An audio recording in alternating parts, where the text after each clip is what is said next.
was written in the 1900s. Yes. The law was never changed, Rich. And you know what? He broke the law, basically. Look at Ohtani right now. Look, if Ohtani, right? What happened there, right? That's great. That was a crazy story that broke back in March, right? That we didn't speak about, right? Yes, we have. Oh my God, we have so much to talk about, dude. Yeah, I mean, absolutely. I mean, Pete Rose should have been the first one, on Well, he did.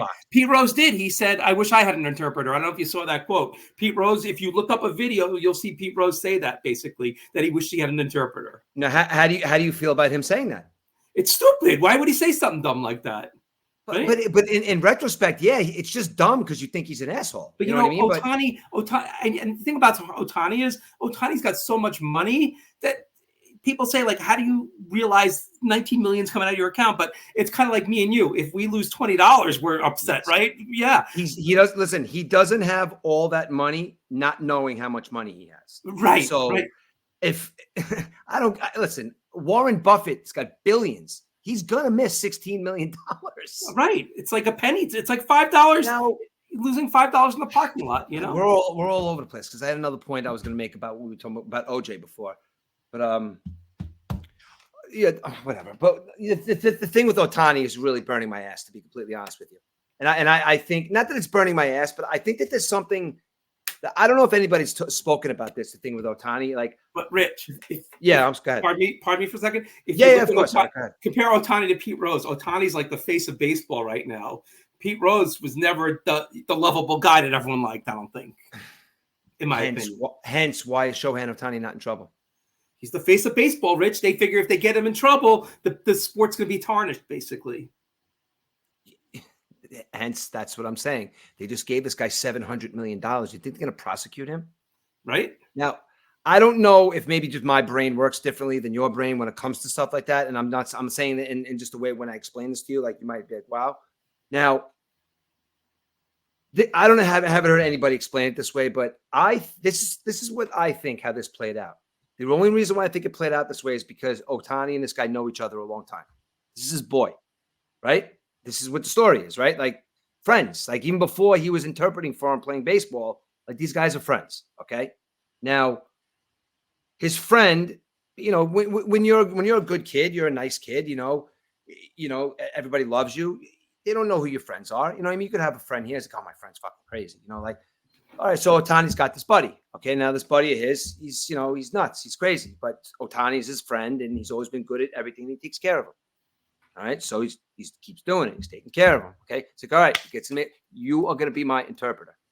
It's like, what do you mean I'm going to be your interpreter? And they're saying this in Japanese. It's like, it's a great job for you. I'm going to pay you this amount of money. It's fine. Fine. Ohtani's been taking care of this guy for years. Knows he's got a gambling problem. Okay. And I definitely think that Ohtani has gambled. And I don't think that if anybody thinks Ohtani does know what's going on, they don't know what's going on. Now, it's known, maybe they gambled together back in the day, and maybe they bet on horses or whether they do out in Japan. Okay. So now it gets out of hand and Ohtani becomes this big star and they're still friends. He's an interpreter. Through the years, they have an argument. You got to stop the shit, man. I can't bail you out. Gets to a point where it's $4 million.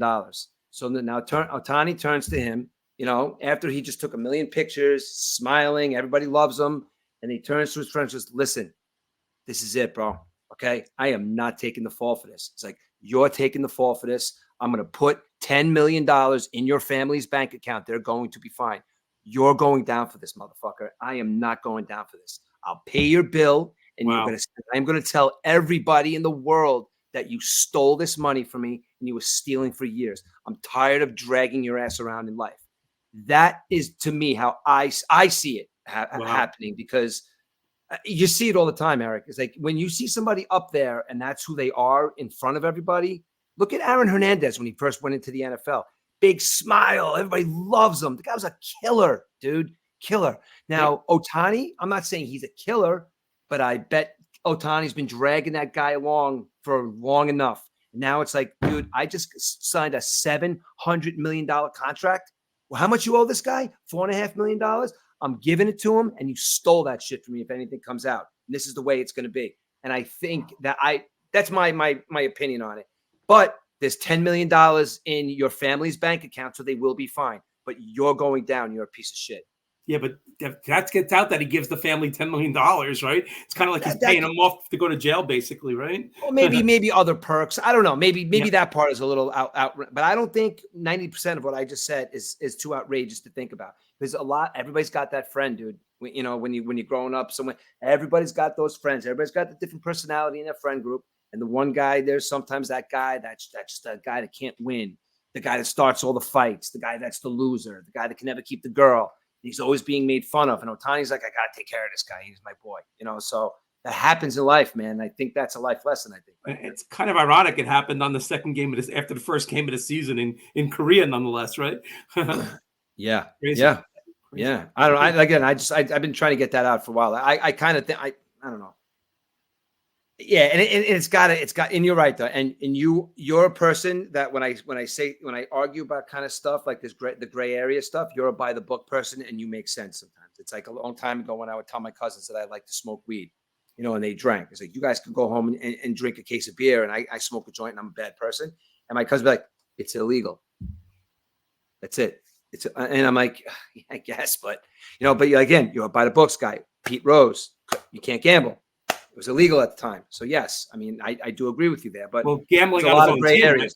Gambling on his own team. That's what it was, Yeah. If Ohtani was gambling on soccer, do we really care if he's gambling on soccer, Ohtani? No, well, how come has it? And how about this? How about then you're bringing in the criminal element of it. There's no gambling allowed at all in California. Thank you. So they're going to see gambling with an illegal bookie too, right? No gambling in California, right? You ever see that? You ever see that movie Bloodsport? No. With Jean-Claude Van Damme. Well, I'm going to give a reference. People who have seen Bloodsport. It's like Shohei Ohtani's, in California, going to that guy that Jean-Claude Van Damme had a fight in the last fight in Kumite, the big heavy-set Japanese guy, and he's going to that's who he's going to see to pay the money to. They're not putting it into their bank account. They're getting stacks and racks of cash and dropping it on somebody's desk. Ohtani is going to miss that money, dude. Do you think the bookie's going to come out and talk now, or what? No way in a million years. Do you know why? Because 4 points. No. It's not even Eric. It's not even that. I would say there's no way he's saying anything, because you know why? Because I can almost guarantee that $4.5 million that he's getting from this guy is probably one of the richest guys in Japan that he's taking bets, or one of the richest guys or wherever. He's dealing with this is not some guy named Sal who took a phone call and all of a sudden ran up a $4.5 million tab on Sal from wherever, from Brooklyn. This is a big organization and with a lot of money. And for them to turn around and say, listen, I've been running a criminal organization for the last 30 years and Shohei Ohtani stole $16 million from me. No way will that benefit them. That's just going to get them more business, man. There's no way the bookie's going to come out unless somebody gets caught, unless they talk. Or until FanDuel and DraftKings are legal in California, right? Then he might come out. And that's another thing. Like you're never, ever going to get rid of the criminal element when it comes to betting, sports betting. Listen, I understand the ease of FanDuel and I understand it's legal, but they don't give you credit, man. There's a reason behind the bookies who taking these guys, like, give me a $10,000 credit. Either you're going to pay it back or you're going to get beat up. That's the end game. But FanDuel and DraftKings, you fill out tax forms and, and this, that, and the other thing. It's all legit. And if you're some guy that's been dealing with somebody on the corner for 20 years, you're not going to really want a computer. I'm not going on a computer to make bets. I'm just calling Joey. Yeah, I'd rather have tax forms than be asked what size shoe I wear, if you know what I mean. Understood, right? Dude. Absolutely. But it's all like, where you came from too, Eric. When you think of course. I'm not saying that's how I was never a gambler. I live close enough to the Hudson River, Rich.